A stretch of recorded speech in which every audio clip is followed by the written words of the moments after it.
他之前对委内瑞拉，美国这方面是用缉毒啊，因为怀疑是走私毒品，他用这样的名义去对付，甚至采取了军事行动。可是现在我们讲的影子舰队，它是运油。如果今天你采取军事行动的话，你必须要考虑到后果，因为我们讲的影子背后是有中俄的影子啊。今天这个东西它本身是在西班牙，是在美国家门口，也就是美国其实说真的，今天要制造一个任何的一个可以让这个外界信服的这样一个借口，然后来对这些船进行登船逮捕等等。它其实像以这种非法石油交易上来说，也是一个可以用来起诉的这个罪状，因为你这种非法石油交易某种程度来说也就是走私嘛。我们继续来看的是美国总统川普，他最近签署了一道行政命令啊，突然的在1月29号，这个行政命令呢是宣布国家进入紧急状态。而根据这一道行政命令的内容呢，是美国将会针对所有向古巴提供石油的国家收取高额关税。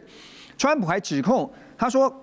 古巴境内设有俄罗斯最大的海外情报设施，专门在窃取美国国安资讯，更指控古巴替真主党、哈马斯这些跨国恐怖组织提供相关的庇护。可是古巴这边也不示弱啊，目前古巴的国家主席卡内尔反控美国对古巴实施这个石油封锁啊，是法西斯主义、犯罪，还有种族灭绝，暴露出了这美国在这些事情上面的本质。而古巴的外长呢，则是在1月30号也对外宣布，为了因应美国的威胁，古巴也进入国际紧急状态。现在大家都把这个紧急状态拉出来，好，古巴还说这是国际的态势啊，这不只是古巴国家本身，而是国际上进入了一个紧急状态。但这样做是不是要号召中南美中跟古巴相关，特别是亲古巴的左翼国家，在此时有机会能够来出手相援呢？马老师。我觉得这个相不相远跟左不左翼可能没有直接的关系这个很多国家也不见得是这个。只是先拿出来讲。对对对，但是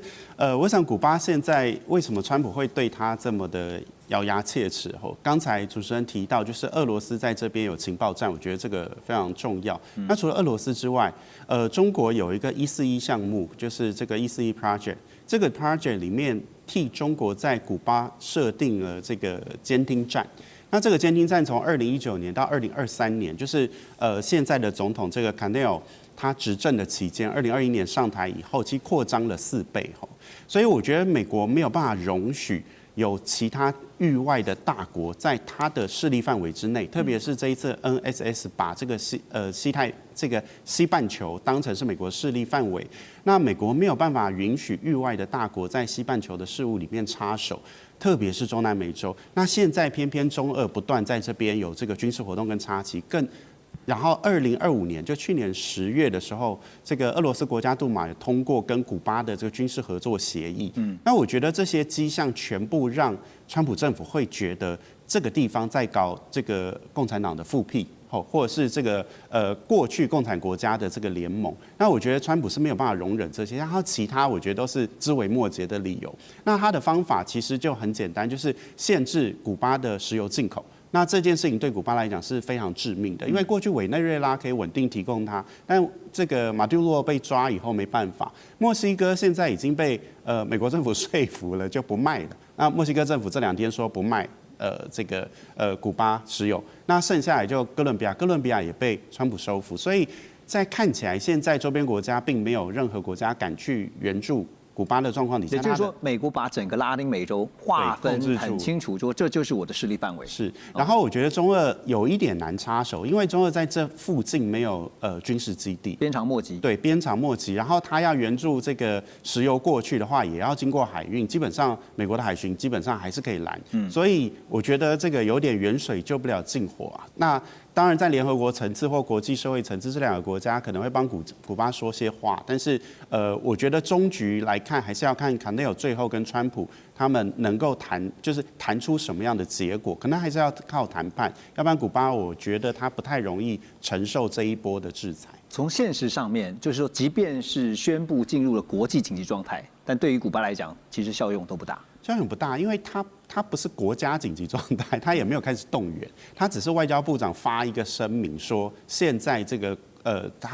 古巴陷入一个国际，也就是说对外环境上面的紧急状态，他们要赶快处理。但是外交途径，我相信还是以沟通为前提，而不是以军事为优先。不过我们可以看到，就是说美国的做法，其实对于委内瑞拉也好，对于古巴也好，其实好像是都是如出一辙哈，就是都是封锁，把它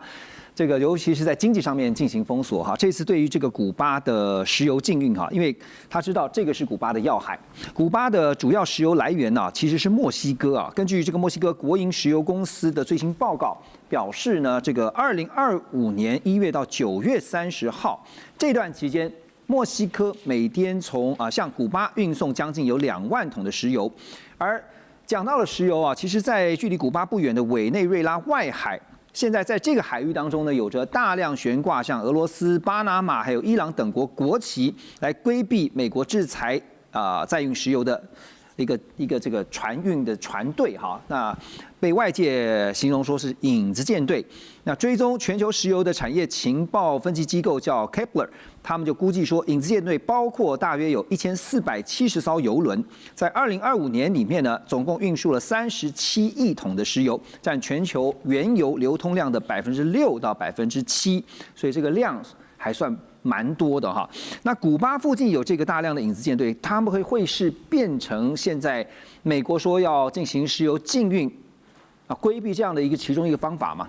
当然这会是一个办法，但是就要看实际上美国的自己本身的决心有多大。因为其实因为古巴就在美国旁边，当然其实古巴长久以来从这个古巴飞弹危机以后就长期受到美国的这个封锁哈，它本身的这个国内的这个经济财政状况其实真的也非常非常的不好。是。那当然在这一次哈，那个川普看起来似乎是要彻底解决古巴的问题啦，感觉啦，对，因为毕竟你看像那个Pompeo不是就是美国现在国务卿基本上也是那个古巴裔的哈。所以对于对，所以对于这个那个川普来说，他当然是很希望能够把这个古巴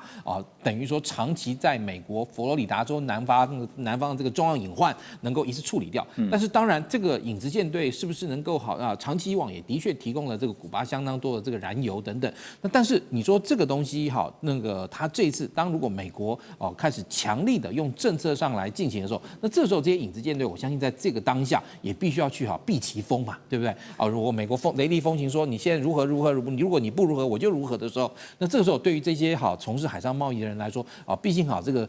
钱要赚，但是如果这个生意是一个杀头的生意的话，它虽然说我们常说杀头的生意有人做，但是这个时候如果今天这个买卖真的是要变成一个可能会招来杀身之祸，因为美国就有可能会对这些影子舰队的船，因为你看最近委内瑞拉这一段美国对于这种在海上这些船进行了相当多的这种那个登船临检以及逮捕的这种情况。那这个时候如果说今天美国海岸防卫队或者是你边境巡逻警察队等等在这个加勒比海附近对于这种所谓的影子船，因为这种影子舰队它本身是这种所谓一般的这种挂这种各种这个其他第三方国旗这种权益轮在这边跑来跑去，那对于美国来讲，他如果掌握了确切的情报，针对其中的船开始挑几艘开始下手，很容易就引起这种所谓的这个寒蝉效应，也就是今天真的有人被抓了，那这时候其他人就会在这个短暂的时间要开始避这个风头。所以古巴这一波如果说他要能够躲过美国的这个强力的这样一个行动的话，我个人觉得难度很高啦。因为你看像委内瑞拉，即便那个川普铺陈了半年，最后还是真的动手，对不对？那对于这个古巴来讲，古巴在佛罗里达州南边是美国长期让他非常头痛的一个隐患。那这个时候如果今天那个川普发现对付委内瑞拉的方式有效，那这个时候是不是他就有可能同样的对古巴来复制？郭校长，我请教，你刚刚特别提到说这个杀身之祸，因为大家还是要稍微避一下对，他之前对委内瑞拉，他是用美国这方面是用缉毒因为怀疑是走私毒品，他用这样的名义去对付，甚至采取了军事行动。可是现在我们讲的影子舰队，它是运油，对，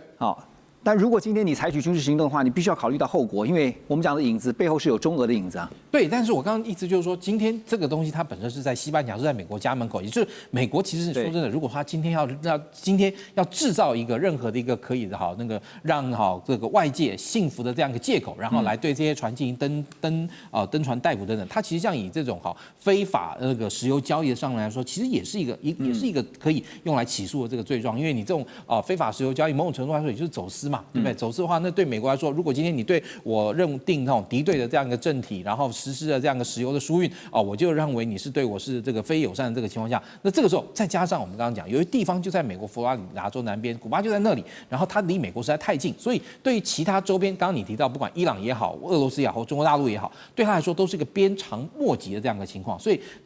这些国家如果这些影子舰队也的确是由他们的权益论来进行的话，那对他们来讲，这些船东也必须要在这个时候去选择避祸嘛，因为船被美国人扣了，人被美国人逮捕了，对船东来说麻烦的是他，对不对？理解。所以对照哈，就是我们讲说石油禁运哈。拿伊朗来看哈，因为他们长期遭到西方石油禁运，尤其是以美国为主哈。那从2025年12月呢，因为通膨问题就引发了在内部的经济危机，那更可能演变成现在是全国的政治抗争。美国的如意算盘当然就是希望从内部能够造成它的内部政权不稳，甚至被推翻。好，那根据这个能源数据公司刚才提到这个 Kepler 他们的资料呢，显示古巴现有的石油库存呢是足以支撑15天到20天，燃料及发电用油现在因为这个被禁运，可能会双双告急，全国现在几乎陷入每天停电的状态。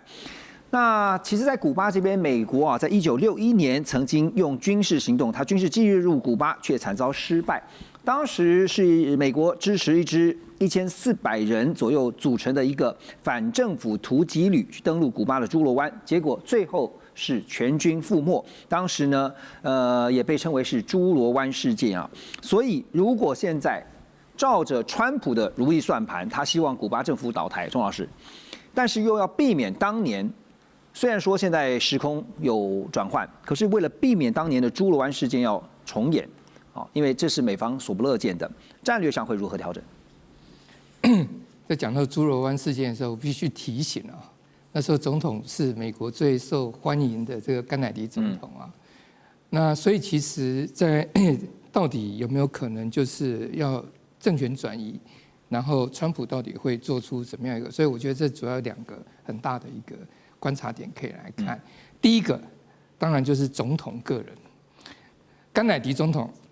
当然就是相较之下，我们是老牌的政治人物，他对所谓的国际政治的这种所谓的这种互动啊，规矩，他潜规则他都是还有点对。川普的话是完全没有的，他想做什么就做什么，他之前就很清楚的就讲，现在。能够限制他在国际上面的行为，只有他自己。国际法那些都完全不是他的考量，而且不只是规矩啊，连道德都没有。对，所以他舆论他也不在乎，所以他只是就是要达到他的一个目标，所以他是可以就是说，你假如想说，在那时候纯粹是个人的这种。假如是我们比较这个甘乃迪总统跟川普总统这2个人的这个人格特质，还有他们从政的这种风格上面，我觉得这当然就会影响到很大。简单的来讲，他会比甘乃迪更敢干。美国的军事实力没有问题，在那个朱罗湾事件1961年的时候，就像美国现在还是一样超强，没有问题。所以我说这个可以值得观察的是第一个是领导者的人格特质，第一个是总统的这个 leadership 的个人的，第二个是什么？国际环境。在1961年的时候，朱罗湾事件发生的时候，是整个冷战的高峰的时候，所以美国在进行对所谓的这个国外的干涉，即使是在他门口的古巴，他也是戒慎恐惧。所以你可以看所谓的军事干预，它主要是什么？它是协助所谓的古巴的流亡人士所组成的那1500人。不到超过1500人的军队，然后来登陆。美军只是从旁协助，美军甚至于主要还是由 CIA 这个中央情报局在后面推动。美国没有说真正是说冲在美军冲在前面，所以这是会是一个完全不一样的这个状况。所以这一次你可以看，所以为什么这个川普对这个在委内瑞拉的行动会引起大家的注意？因为这根本是。unthinkable 的这个事情，可川普就这样干。对，所以就是说，其实只要是要从纯粹透过军事力量的碾压，可能川普或许他这个个人的这个完全不顾舆论、不顾国际法、不顾，而且他觉得中国跟俄罗斯现在是他可以拿捏的嘛，他2个都是他的好朋友嘛，不是吗？所以他而且他已经讲了，美国就是。这个所谓的西半球，这个美洲就是我的势力范围，所以我现在在我的势力范围要整这个古巴，从冷战以来给我们美国吃很多苦头的，所以我想啊，你在考虑到这个最新的这个委内瑞拉，还有其实之前美国其实在格瑞纳达还有在巴拿马都做过类，只是那时候其实美军都是希望就是能够有所节制，不会是说完全真的就是梭哈下去这样干。那所以在这一次在猪肉丸事件的时候，其实美军并没有真正的这个所谓介入，主要是 CIA 的在后面提供，还有当然还有一些后勤的这些资源。所以这一次，假如川普要干，现在没有办法组织1500人的这个反抗军。不过川普的这决心，我们是可以看到，他已经说，Rubio 你古巴人，你可以将来当古巴总统，他不是这样讲过吗？所以其实我们可以看到。不要小看川普的决心啊，因为特别是现在美国期中选举啊，可能很快就要来了。假如真的能够把古巴的事情啊，从英明的甘乃迪总统都没有办法解决，在他老川的这个手头之上，竟然能够把古巴的这个所谓的这个政权啊，真正就是把它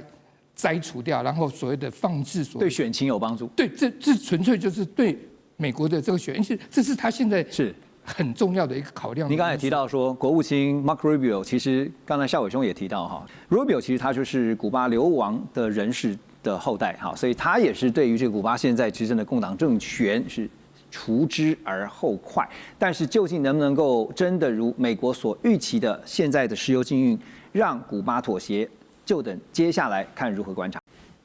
欢迎收看《环宇全世界》，带您走进全世界。全球各地的观众朋友，大家好，大家平安，我是何荣。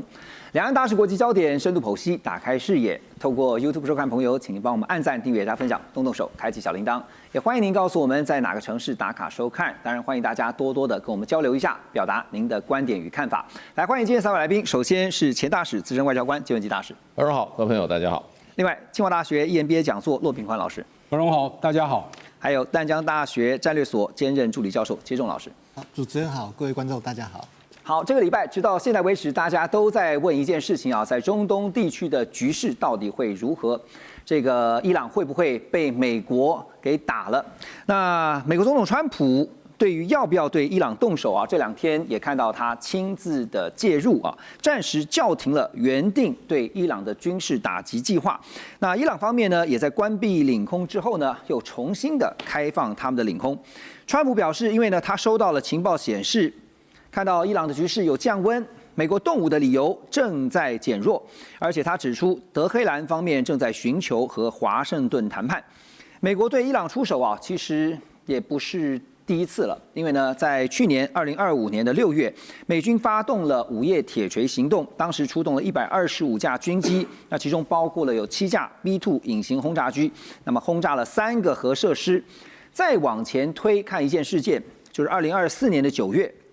以色列的情报组织摩萨德，他们曾经渗透供应链，在黎巴嫩真主党成员的呼叫器这个 BB 扣里面植入了爆裂物，使得呢这个呼叫器同时爆炸，当时就导致至少42人死亡，3500人受伤。所以看得出来，美国跟以色列他们是有分工合作。可是现在从原本的美国、以色列扬言要共同打击，到现在局势突然缓和冷却了下来啊，这个背后的战略考量到底是出现了什么样的转变？季老师怎么看？好，首先第一个原因当然就是，如果美军要发动比较大规模的打击的话，它在中东地区目前的战力集结其实还不够，因为先前美军把战力抽调到加勒比海，所以加勒比海有12艘美军的军舰，那以至于中东地区其实目前只有3艘驱逐舰跟1艘潜舰，没有航舰打击群。所以，那在没有航舰打击区的状况之下，其实它在发动军事行动的时候，很多的弹性会受到影响。所以现在一个新的发展，当然就是大概1月14号左右传出，美国下令那个在南海的林肯号航舰打击群开始开往中东。那整个航程大概要1个礼拜，所以大概会在1月20号跟1月21号左右就位。但是呢，我觉得更重要的是，美国跟区域的其他国家，特别是土耳其、沙烏地阿拉伯，应该会利用林肯号部署的这一段时间，再去对整个情势做评估。因为最主要是在1月8号，伊朗政府的从晚上开始做血腥镇压之后，目前伊朗街头上的抗议算是暂时被压制下去。那这个就让美国还有区域其他国家对于局势，包括以色列，都要重新评估。因为原本对于美国或以色列来讲，最好的状况是什么？就是因为民众的抗议，导致伊朗的统治结构里面出现所谓的窝里反。那原本他们可能最期望的就是，因为伊朗现在是神权共和国，是那掌握大权的就是宗教领袖，还有他的相关的体系。那些比较政府的机关，其实都算是执行者，然后加上正规军。我觉得，美国跟以色列原本认为最佳的剧本是，因为民众的抗议，所以军方正规军加上在行政单位的一些官员，决定联手挑战推翻这个神权领袖。因为这样一个好处就是，在推翻之后，因为军方的力量还在，所以呢，推翻神权统治之后的伊朗政府还有能力控制相关的局势。对，因为还有军事力量。对，还有军事力量，还有一些安全的力量。那在这种状况之下，他也就比较能够跟美国进行相关的谈判跟合作。对，这是最好的状况。所以老师，您提到说，特别现在就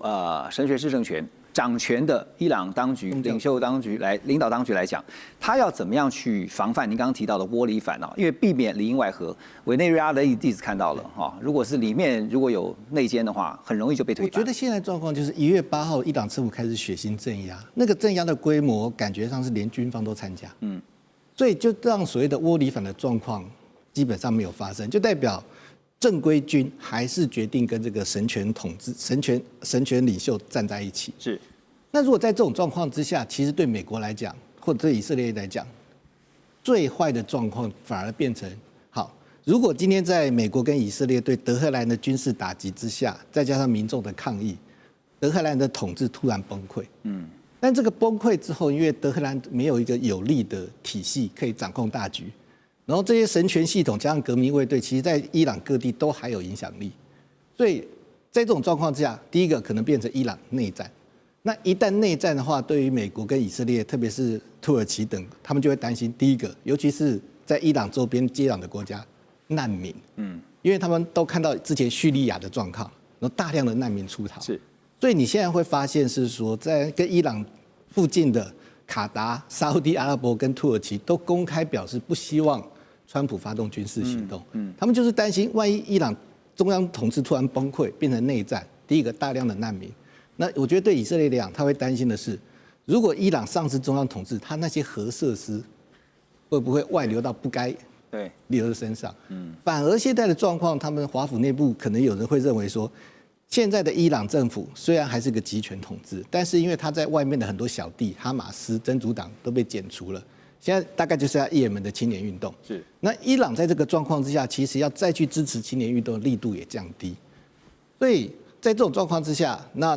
这个政权虽然是个集权，但是它最起码还能够稳定内部的局势。所以我们现在看到说，伊朗的危机还没有完全的解除哈，而且现在全球都在关注这个中东情势后续的发展，包括了中国大陆在内。中国大陆的外长王毅先前也和伊朗的外长阿拉奇彼此通过电话。那阿拉奇呢表示说，伊朗已经做好了应对外部干涉的准备，期待中方为地区和平稳定发挥更大的作用。王毅则表示呢，希望各方都能保持克制，透过对话来解决分歧。中方也愿意为此发挥建设性的作用。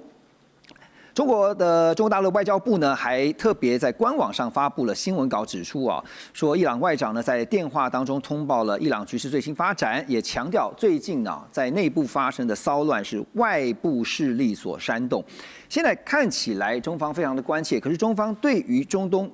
一触即发的局势这个冲突随时有可能发生，目前所保持的态度是什么？大使，您觉得？这个就变这个跟王毅跟这个伊朗的外长在讲的电话里面3个重点，也就是中国大陆对于伊朗情势的3个反对。他的3个反对呢，第一个反对是反对这个他国就国际间使用武力或威胁使用武力来解决国与国争端那第二个反对反对任何国家将本国意志强加于他国。第3个反对世界再重新倒回为丛林法则。那这个反对已经是蛮清楚了。你外交上大概这样子。由外长啊，国务委员兼外长做这样子的立场，其实是对伊朗在外交上已经是非常高层级的支持了。在这个情势下，那当然在经济上的话，中国对伊朗过去一直是很支持啊。伊朗因为它主要的经济来源还是原油，那它原油的部分的话，正因为美国单方面的制裁，那就变成它的原油的销售是有问题的。可是呢，事实上有西方媒体在前一阵子也指出来，那么伊朗大概每天它这个原油大概每天可以外销220万桶，那这是西方媒体做的报道啊，这个要查证。那他认为90%这些外销原油都是进入中国大陆。那所以基本上今天能够在国际上还购买大批伊朗原油，在经济上给予伊朗很大的经济支持，就是中国大陆，这是长期持续性的。对，那这个不会因为有危机或者没有危机会有断绝，所以伊朗对中国大陆经济已经给了，中国大陆对伊朗经济已经给了很大的支持。那军事上的话，这个就说伊朗在很多它军事的这个科技上，甚至关键装备上这些部分，那各方的报道不一。那因为伊朗在过去几年它的所谓的这种长程的中程导弹，事实上已经在实战场上证明是非常非常的先进，而且它也有超高音速导弹。可是外界就在猜这个技术从哪里来。那有人说是俄罗斯，因为俄罗斯跟伊朗只有一海之隔就是里海，直接就可以就可以大批的援助不需要西方任何的，西方没办法阻碍，连甚至监视都很难。你要看这个120万平方公里的这个伊朗的土地中间大部分都是伊朗高原，靠西边是它的这个主要人口跟经济活动地区，那边都是高山峻岭，对，高加索山好几个山，德黑兰就在那边。然后德黑兰在整个伊朗的这个国土里面，在它西北部，离海比较近，所以从战略的角度地缘政治来讲的话，应该说是俄罗斯。那么如果让伊朗落入到这个西方的势力里面它的整个里海地区都会陷入到很大的怎么样威胁，所以反而对俄罗斯的影响会所以对俄罗斯来讲，更大些。地缘政治来讲，伊朗非常的重要。那对中国大陆来讲的话，又从地缘战略来讲的话，还是非常的遥远。而中国大陆过去在中东地区有更宏观的战略，如果我们记得很清楚让这个什叶派的伊朗跟逊尼派的沙特在中国大陆北京进行了和解。那这个对于这个伊朗对沙特来讲都是很大的帮助。那所以就是说，中国大陆在这一次的这个所谓的跟伊朗跟美国跟以色列正面对抗中里面其实中国大陆已经给了伊朗很多的这些资源，然后尤其现在在外交上，那军事上要看未来怎么发展。那现在你可以看起来，川普已经自己找了2次台阶自己下了，那就变成就是说。美国要以军事的方式进入到伊朗的话，美国能得到什么？对，可能付出的代价什么？这是川普自己要去考量。现在就是看说大使刚刚的分析，对于中国大陆来说，其实只要石油供应不受到影响，这是最重要的那说到了石油，其实看到最近的油价的波动因为在石油这边，你现在看到中东地区的局势还是诡谲不定。战争到底是要打还是不打呢？有个石油相关的有趣现象，就是 OPEC 发布他们的月报，表示说，预期2027年全球石油需求将会增加每日是134万桶，跟今年预期的每日138万桶增幅是相当的。报告也指出呢，全球经济活动预期在2026年跟2027年都会维持强劲的表现。另一方面呢，艾德金融投资执行董事叫文景辉，他分析说，川普已经控制了委内瑞拉，如果未来再成功控制伊朗的话，反映石油控制权就会易主失去平衡。那相信呢，其他石油国就会实施禁运或者是跟川普来想办法怎么样抗衡维护自身的利益。所以未来油价未必会跌，反而会有很大的机会再度攀升我们怎么看国际油价，还有因应现在的局势它有可能会发展的一个情形？这个国际这个石油组 OPEC 它的目前的评估正好跟 IEA 就国际能源署的评估有一点不太一样。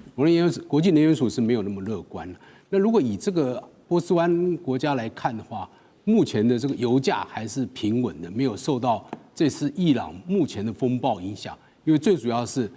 第一个，荷姆斯海峡并没有被封锁；是第二个，并没有任何的油田被炸掉；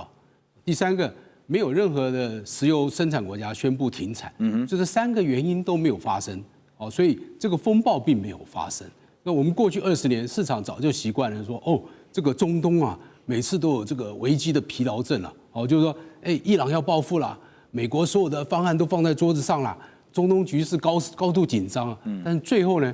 如果没有发生油的断供链，就不会有什么石油大涨的这个情形，就不会受到这个因素的影响。当然，我们知道荷姆斯海峡如果被封锁的话，那当然影响很大。对，因为在石油海运它占了1/3啊，那我们亚洲市场它占了80%。所以不管是沙烏地阿拉伯啊、科威特啊、伊拉克、伊朗，对他们的影响都很大。如果一旦荷姆斯海峡被伊朗封锁的话，那确实对石油的油价会产生很大的影响。但是，诚如刚刚大使讲的，美国如果要攻打伊朗，他一定要设定好他的战略目标。你能不能拿到伊朗的石油，这是一个最重要的问题。那你如果像去年6月你去攻打伊朗的核设施，那显然看起来目前没有完全的毁灭它所有的核设施。那如果你是目标是核设施的话，那跟石油又是2件事了。对，你能不能进驻伊朗去取得它政权，那更是非常的几率非常小。诚如刚刚杰老师讲的，伊朗是一个教士国家，它的统治非常复杂，而且这次它暴乱是因为经济问题，它官方的汇价跟民间黑市的汇价差了几10倍，所以呢通膨非常严重，老百姓生活都有问题。过去还有补助，现在连补助都没有了，所以大家都上街头去抗议。那目前这个状况，好像统治层还目前有效的控制，还没有失控。对，那在这种情况之下的话，你美国要去攻打伊朗，你一定要设立好一个非常明确的战略目标。它不是像委内瑞拉，他是想把这个总统马杜罗抓走，然后呢，希望接他的人能够贯彻美国的意志，对不对？把这个委内瑞拉的石油能够归美国所能来使用。那现在伊朗能不能达到这？显然这个情况是差很多。还有很多阶段性的考量哈，因为毕竟伊朗跟委内瑞拉不可拿来做相提并论这个可能更复杂的多。重点就是在于说，你控制住之后，那个 afterwards 之后的问题，你要如何来处理？美国对委内瑞拉展开了军事行动，而且呢，川普呢就直接在海湖庄园，他就在众目睽睽之下，也在全球所有人的目光之下呢，把这个委内瑞拉的总统马杜罗给带走了，而且呢，立刻就带出了委内瑞拉的境内，并且在之后呢，也主张了说，美国在委内瑞拉当地的石油是有权利的，又立刻扬言说，下一个哥伦比亚要小心了。好，还有古巴也准备倒台吧。另外呢，他也说呢，格陵兰必须也纳入美国的控制等等，因为他说，如果不是被美国控制呢，就可能被中国大陆跟俄罗斯给控制，所以格陵兰对美国来讲太重要了，具有战略重要的价值。好，那当然这一连串的行为呢，最近也有一个新的名词出来叫做唐罗主义就是门罗主义的2.0版。现在因为是川普当家，他是唐纳川普，所以叫唐罗主义。川普6号就宣布，委内瑞拉临时政府呢将向美国移交3000万到5000万桶的石油，而且他特别强调要用市价出售。所得到的这些资金呢，将会由川普来进行监管，确保这些资金用在造福委内瑞拉人民跟美国人民。以市价出售，大家立刻联想的会不会对中国大陆，就是现在委内瑞拉石油的买家造成冲击？会吗？那如果中国大陆不买的话呢，会找谁买？还是说买可是有条件的买这些问题我想请教一下委员。还有就是特别，川普现在讲说，我委内瑞拉的油脉我控制住了，我要用来造福委内瑞拉人民跟美国人民，可是很多细节都还没讲定，不是吗？对，我先这样讲3000万桶跟5000万桶是他目前的储油槽里面拿出来的。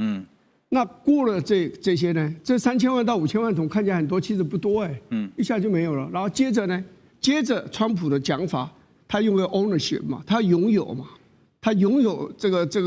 他有拥有权。Greenland， 他对这个也是一样，他就是要拥有，那他长期持有。那这样问题来了，他礼拜五他找了各大的石油公司的老板们在白宫谈嘛，就说你们要投资嘛，要赶快把更多的石油给挖出来嘛。所以这是个长期投资。我们先这样讲，一个讲第一个蕴藏量，究竟委内瑞拉的石油蕴藏量有多少？说有3000亿桶。我告诉你，这个现在国际的专家们是很质疑的，因为最早的这种出来的数字是1000亿桶。怎么3搞2搞变成3000亿桶？会不会夸大？所以美国是想说，这全世界最多石油就在委内瑞拉，如果没有的时候，那你怎么办？第二个是开采的费用，这个大老板们到现在为止不敢答应的原因在这里。你知道，钻探的设备很多都已经陈旧、坏掉，没有经营。是，那你钻探的这些设备，还有呢，油管，油管很贵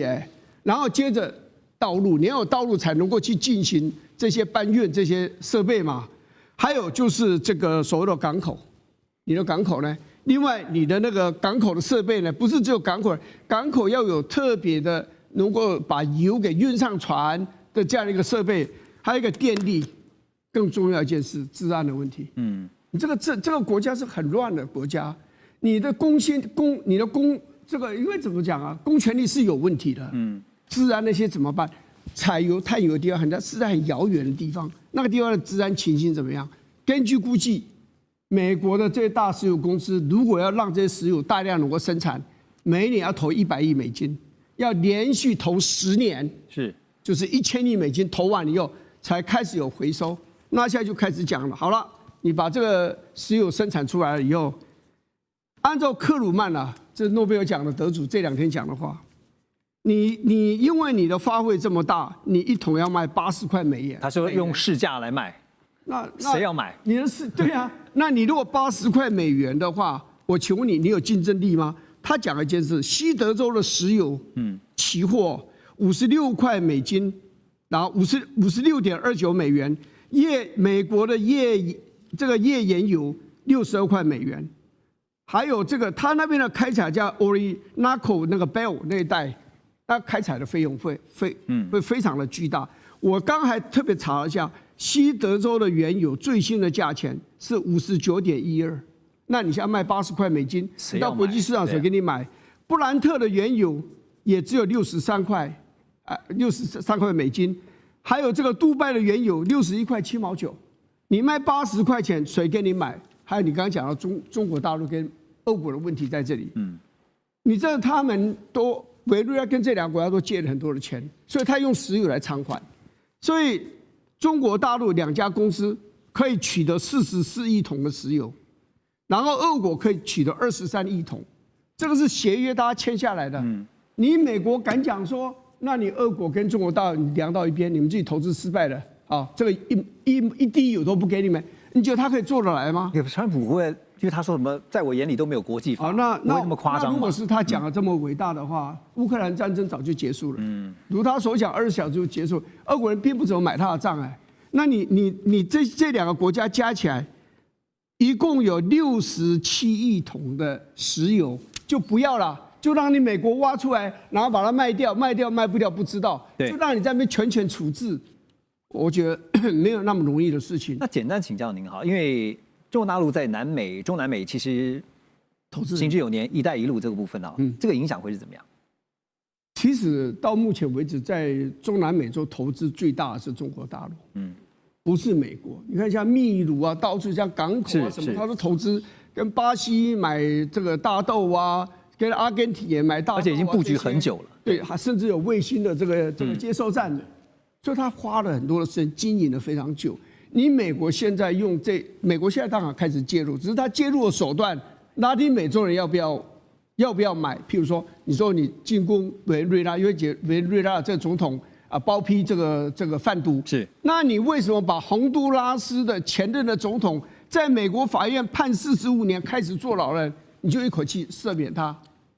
对不对？你就是为了赢的选举而已，所以你就不择手段嘛，对不对？那你譬如说，你这个阿根廷，你贷款了200亿美金给他们，那你这样的做法就是要介入人家的选举，只是加深拉丁美洲人对美国的一些的不满。所以，川普的这一套是不是可行？他的做法跟以前的总统们都不太一样，他是用很高压的手段，然后砸大钱的手段。那长期来看，1、2个国家、2、3个国家可能有效，整体的国家、整体的地区，而且长远来看是不是有效，我们真的不知道。对，我们刚刚讲说唐罗主义啊，就是这次再次的全球也看到了，就川普想干嘛就干嘛的意思啊。然后呢，他要向全球证明一件事情，就是要让美洲成为美洲人的美洲，就不准其他人啊。包括以前欧洲，现在呢亚洲势力都不准进美洲。好，但是有可能吗？因为他要怎么样来控制这个委内瑞拉呢？委内瑞拉临时总统，我们现在看到在画面中这位叫做罗德里格斯，他说呢，其实他有会见了中国大陆驻委内瑞拉的大使，也赞赏中国大陆呢在强烈谴责美方严重违反国际法跟侵犯委内瑞拉主权行径方面所坚持的立场。那现在稀土交易所呢也有一个公布，他说委内瑞拉呢大约有30万公吨的稀土可用，大约是中国大陆已知储量的1半，所以呢还是除了石油以外就是稀土啊，这是重要的战略资源。好，回到我的问题啊，林老师觉得，川普已经说了，这个他也警告了接任者，如果你这个不听美国的话，你也要付出可能更高的代价。但重点是他要怎么实质控制委内瑞拉？这一边的话，可是在这个资源上面，我们可能就要先有点区分，就是石油跟这稀土是有点不太一样的。因为石油基本上它是一个，我不能说公共财，但是它的市场的流通性是很大的。讲的实在一点，各国都会需要石油嘛，是，不管是这个你是开发中还是什么的，还是你已经是已开发国家，石油对于各个国家来说是很重要的能源，或者是什么船舰等等，这些都是有它的一个流通性。但是稀土不太一样。稀土的话，它会需要很高的一个精炼技术。那这里的话，其他国家讲的直接或难听一点，委内瑞拉的一个稀土是不是有其他国家愿意买？其实基本上这是一个问号，因为对中国来说，稀土它最多啊，它就是甚至要把稀土当成武器来去对付像日本或者是其他国家嘛，这就是现在中国的政策。所以其实委内瑞拉的话，如果美国，我个人会认为啊，美国对委内瑞拉的话，石油或许会是一个军事上面的一个借口，或者是行动上面的借口，但是在这个稀土上面的话，应该是不会还有更下一步的军事行动。因为对于这一个不管是唐罗主义还是川普他的大战略来讲的话，他会觉得说我已经有一个军事行动了，对付你这一个委内瑞拉过了，那我下一步还要再如法炮制吗？还是说我要全面进攻？我觉得这个真的应该机会是不大。虽然川普是说他国际法他把它丢一边，可是实际上他在一些运作上面，接下来对稀土的话，反而是可以跟委内瑞拉去建立一个经贸上面的一个互动关系。我觉得这一点是比较有机会的。OK。在这个时候呢，其实也看到各国的反应啊。当然，这个相对来说，你可以看到普遍的国家对于美国这样的行径是比较低调的。其中呢，日本，我们就来观察日本首相高市早苗在美国对委内瑞拉采取行动的前一天，也就是1月2号，其实他才透过20分钟的电话跟川普会谈，而且呢，他是祝贺川普也祝贺美国迎来2026，就是美国的250周年的建国。所以呢，对美国来讲，今年是很重要的一年啊。那也承诺呢，美日两国的关系将会持续的紧密联系。没想到在通话隔天，川普就对委内瑞拉动手所以到了4号下午快4点，高市早苗的内阁发表了推文，表示日本会优先保护委内瑞拉当地的侨民。在新年开工记者会上也表示说，日本向来尊重民主、自由、法治等基本价值和原则。将来会持续跟 G7 还有相关国家保持紧密的联系。蔡老师，你觉得日本事先知情吗？应该不知道吧？他们确实有通过电话，但是高市早苗是说，通过电话之后的话，他将来会去拜访美国，大概是就是春天的一个情况啊。但是对日方而言的话，他们会强调一个概念：日美同盟是日本外交与安全保障的基种，而且在10月28日左右的时候，在东京。我们所说的迎宾馆，他也讲过，日美同盟是世界上最伟大的一个同盟，这个是他们不变的一种立场。那对于委内瑞拉这件事情的话，日本政府的一个态度就是有一种我们比较白话，就是比较回避，不直接去评论，他怕得罪美国吧？不评论是对是错，他们会评论是说，委内瑞拉必须要回到我们讲的一个民主主义啊、什么法治的一个国家里面，这是那一种讲法。但是日方会关心一个点，将来会不会美国把它切成所谓的西半球跟东半球的一个概念？会不会美国它就只重视了一个西半球，东半球它可能就比较不重视？这个是日方他们会去担心的，也就是希望把美国一定要留在我们的一个东半球，不希望说他们又讲到另外一个字眼，所谓的川普曾经讲过一个字叫做 G2。这个 G2 的话，一般是不容易讲出口的，可是他曾经讲过，所以日本他会担心这个 G2 这个概念，还有东半球、西半球，把它留在我们所说的东半球，就让日本一个人去面对，是日本最担心的。当然日本也会担心这个事情，因为日本他们必须要面临有3个国家，一个是中国大陆，第2个是北韩，第3个是俄罗斯，这是他必须要去面临的。包括他们现在毕竟还没有核武。如果没有核武的话，这3个国家都有核武，所以他们是担心这一个事情。然后日方的话，他们如果说把美国留下来，而且我们看到美国的话，给日方的一个态度是，他还是会留下来，因为我们看到小泉防卫大臣嘛，这2天又去见美国的战争部长，2个的感情还是不错的。虽然说没有正面的回应记者的一种答问呐，那记者的也不是说很开心的，但是美国他一个态度还是跟日本站在一起，这个倒是没有变的，因为日方很清楚，如果说美国离开日本之后的话，他可能在我们所说的东半球这个势力势必会下滑，他除了日本以外，他找不到一个更好的，当然有韩国有菲律宾，可是不是像日本一样这么大的，所以把它留在东半球。对，可以看得出来，这次高市早苗的内阁在发言上，比起之前是格外的谨慎跟小心因为呢，先前所发表的这个台湾有事、日本有事这样的一个言论风波，到现在为止还没有停歇。中国大陆内部最近传出已经完全停止进口美国液化天然气，也是 LNG 10个礼拜的时间了那么就在这个时候呢，也看到了阿拉伯联合大公国他们的国有石油企业叫阿布达比国家石油公司。18号，他们突然就抛出了一个市场上认为是震撼弹的一个消息，因为他们宣布呢，在北京要设立办公室，而且还加码抛出了3项 LNG 的协议，包括了与大陆最大的民营能源企业新奥能源签署一个为期15年的 LNG 这个销购的协议。那这也是呢，阿拉伯联合大公国跟大陆的合作伙伴签署有史以来合约量最大的 LNG 协议。好，现在看起来是北京方面停止了进口美国的液化石油天然气，立刻就找到了能源替代国，这代表了什么呢？这代表是我不买你美国的东西，我可以从别的地方买你奈何不了我。可是觉得就是呢，他找的这卖家呢，竟然是跟美国交好的这个阿拉伯联合大公国所以我想请教刘老师这步棋你觉得您怎么看这步棋？其实这可以从几个角度来看我们如果放大来看的话，我们讲说世界能源地图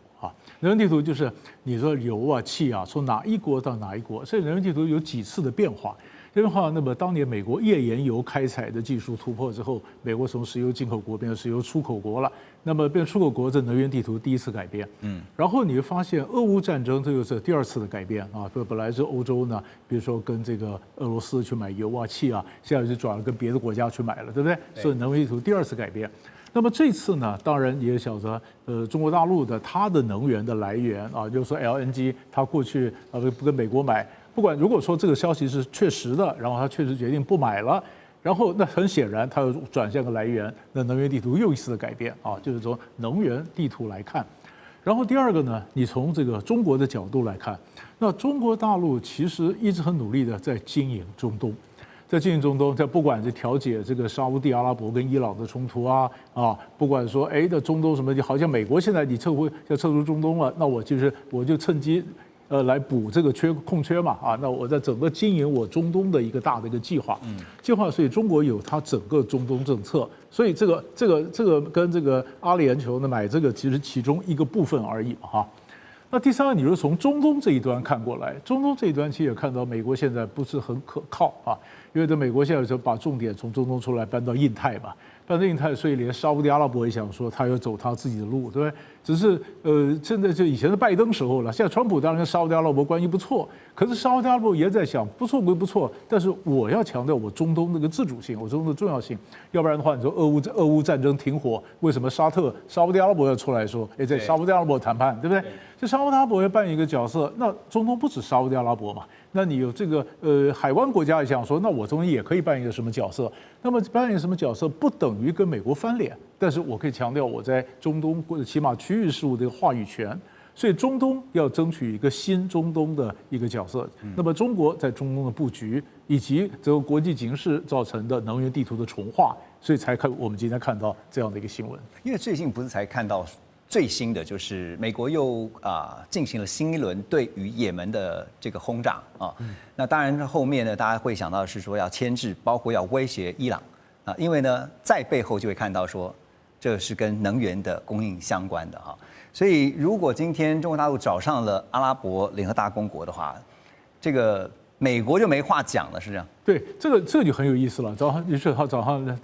能源，其实你刚刚讲的也门的。其实胡塞武装后面就是伊朗嘛，你作为伊朗，那伊朗到底制裁不制裁？那伊朗能不能解除制裁？伊朗的油能不能让它走上市场，对不对？伊朗的油如果在市场跟沙特的油在市场，会不会有什么样的一个冲突？对，所以这里面环环相扣的。对，好，那这个我们刚刚讲说，阿拉伯联合大公国这次成为中国大陆LNG 的卖家哈。那他的这个工业与先进技术部长，同时是阿布达比国家石油公司董事总经理兼集团执行长，叫贾比尔。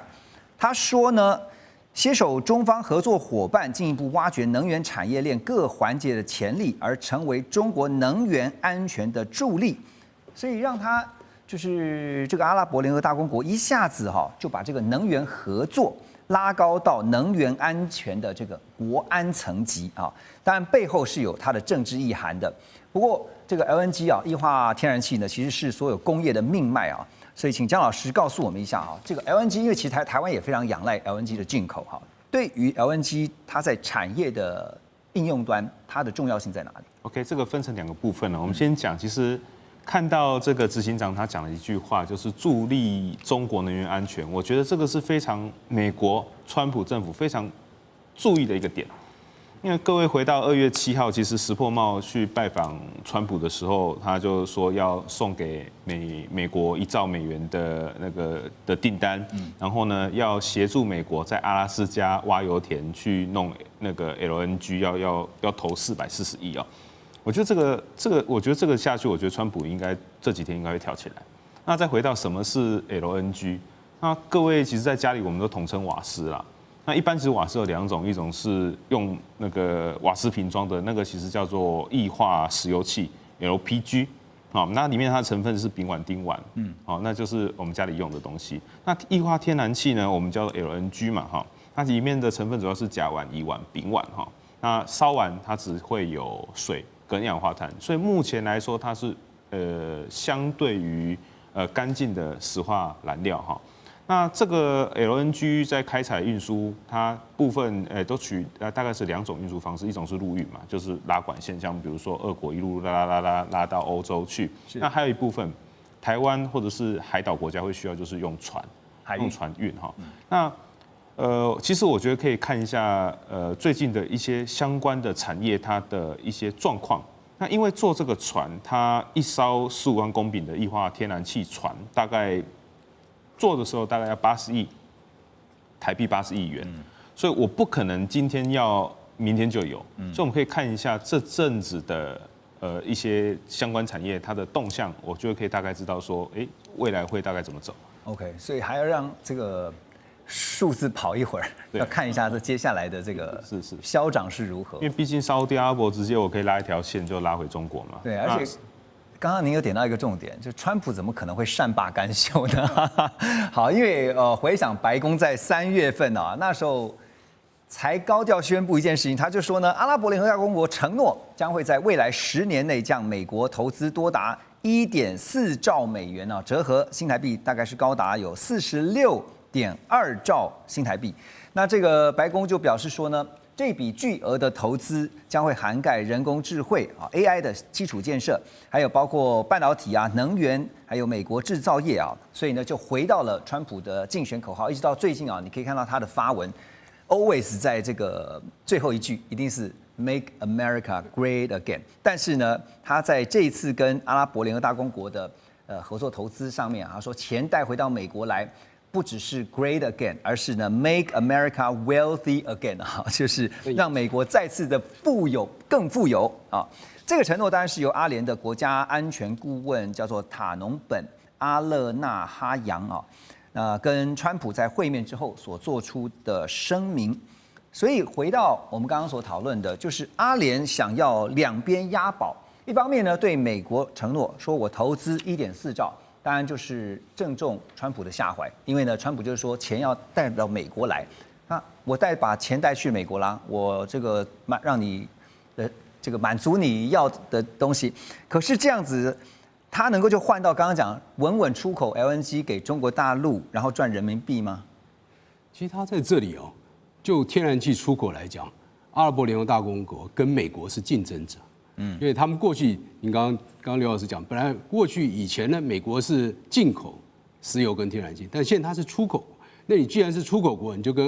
阿拉伯联合大公国，你是一个竞争关系。那就阿拉伯联合大公国来讲，它跟全世界的两强中国、美国，它都要维持一定的关系，所以它也要投资美国，它也要跟中国人做生意，美国人也不能妨碍他做生意。那他要维持在这里一个平衡的。所以他要同时投资美国，而且他过去的印象给人家都说哦，你是一个石油大国，好像你只有石油、天然气这个印象。他以后改变了，我不但是石油、天然气的王国，我还可以是做 AI 投资的，我可以做基础建设，我是投资的大国。因为阿布达比真的是非常有钱，对每个人的这个年均所得大概全世界前3名啊，绝对没有问题。所以他对于他来讲，这是做生意，这是中美的平衡。那对中国来讲，我本来就要分散我的能源来源啦，我不能只有押注在美国或者押注到俄罗斯，我一定还要分散我的能源，因为能源问题是国安问题啊，这是第一个原因。第二个原因，我更要让美国人知道，我除了你美国以外，我还可以跟其他国家买天然气，我是不怕的，所以我是有这个底气的，所以在关税战我还可以继续的再扛下去，对，会营造这样的形象，对，所以就每个人立场来看的话，是不同的策略考量。那阿拉伯联合大公国，他当然要做这笔生意，他不可能不做。对，就刚刚这个张老师讲的，就有一条管线，就像那个北溪1号、2号那样子，就可以直接输送到中国了。那对中国来讲，不是更方便呢？如果你从阿拉斯加的话，要从海底水来拉过来，非常困难。对，所以就回到我是不是非你不可的这样的一个议题了啊？因为中国大陆毕竟是买家，像刚才陆老师讲到，两边都是卖家，一边是美国，一边是阿拉伯联合大公国啊。那中国大陆的说法，你可以想见，就是我以前跟你关系不错，我当然就两边都买。但现在我不跟你买了，我找阿拉伯联合大公国，我同样可以买啊。对啊，我有退路就不会被勒索嘛。对啊，所有的做生意都是这样的。对，所以尤其这个买家最大嘛。那可是美国会这样，就是尤其是川普。他会让阿拉伯联合大公国，他会不会施加压力给阿拉伯联合大公国？那看如果他的心眼真的很小的话，他就会对他。那他会用什么方式？他所有东西都是关税啊，他是称的是关税人吧，啊，关税人。他觉得关税最美丽的字就是关税。目前不是，因为他之前只有对美国要求。